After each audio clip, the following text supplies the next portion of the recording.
नमस्कार विद्यार्थी मित्रों, स्वागत है आप सभी का हिंदी गुजराती ऐसे में।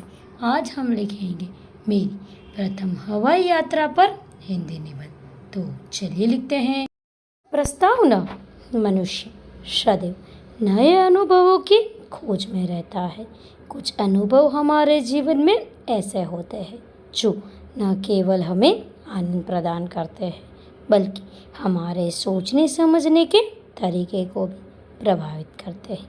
मेरी प्रथम हवाई यात्रा भी एक ऐसा ही अनुभव थी जिसने मुझे न केवल रोमांचित किया बल्कि तकनीक और मानव सामर्थ्य के प्रति श्रद्धा से भर दिया। यात्रा का कारण एवं तैयारी। यह यात्रा एक पारिवारिक कारण से हुई। मेरे मामा की शादी इंदौर में थी और समय की कमी के कारण पिताजी ने तय किया कि हम हवाई जहाज से जाएंगे। टिकट बुक होते ही मन में उत्साह और जिज्ञासा का ज्वार उमड़ पड़ा। मैंने हवाई अड्डे, उड़ान की प्रक्रिया और जहाज के भीतर के नियमों के बारे में इंटरनेट से जानकारी प्राप्त की। यह सब मेरे लिए बिल्कुल नया था। हवाई अड्डे का अनुभव। यात्रा के दिन जब मैं पहली बार हवाई अड्डे पहुंची तो वहाँ का वातावरण मेरे लिए अत्यंत प्रभावशाली था।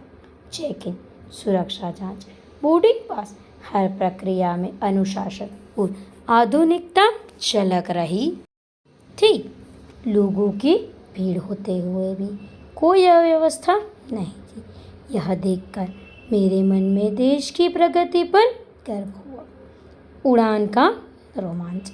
जैसे ही विमान ने रनवे पर दौड़ना शुरू किया और कुछ क्षणों में आकाश की ऊंचाइयों को छू लिया तो मेरे मन में रोमांच की लहर दौड़ गई। नीचे की धरती धुंधली हो रही थी और बादल हमारे आसपास बह रहे थे। उस समय ऐसा प्रतीत हुआ मानो मैं किसी स्वप्न लोक में प्रवेश कर गई। हवाई जहाज के भीतर सुख सुविधाएं, एयर होस्टेस की विनम्रता और तकनीकी व्यवस्था ने मुझे अत्यंत प्रभावित किया। आध्यात्मिक एवं बौद्धिक प्रभाव। इस यात्रा ने न केवल मुझे बाहरी दुनिया को देखने का नया नज़रिया दिया बल्कि भीतर से भी कुछ बदल दिया। मैंने महसूस किया कि इंसान अगर चाहे तो वह सीमाओं को पार कर सकता है।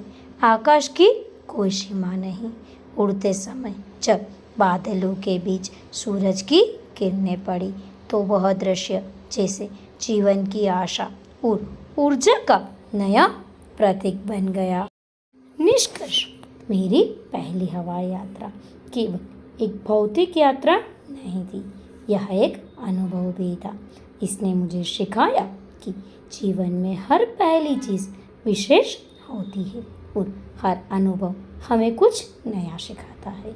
यह यात्रा मेरी स्मृतियों में हमेशा जीवंत रहेगी, एक प्रेरणा के रूप में, एक सौंदर्य बोध के रूप में और एक उपलब्धि के रूप में। तो विद्यार्थी मित्रों, इसी के साथ यहाँ ये निबंध पूर्ण होता है। निबंध को अंत तक देखने के लिए आप सबका बहुत बहुत धन्यवाद।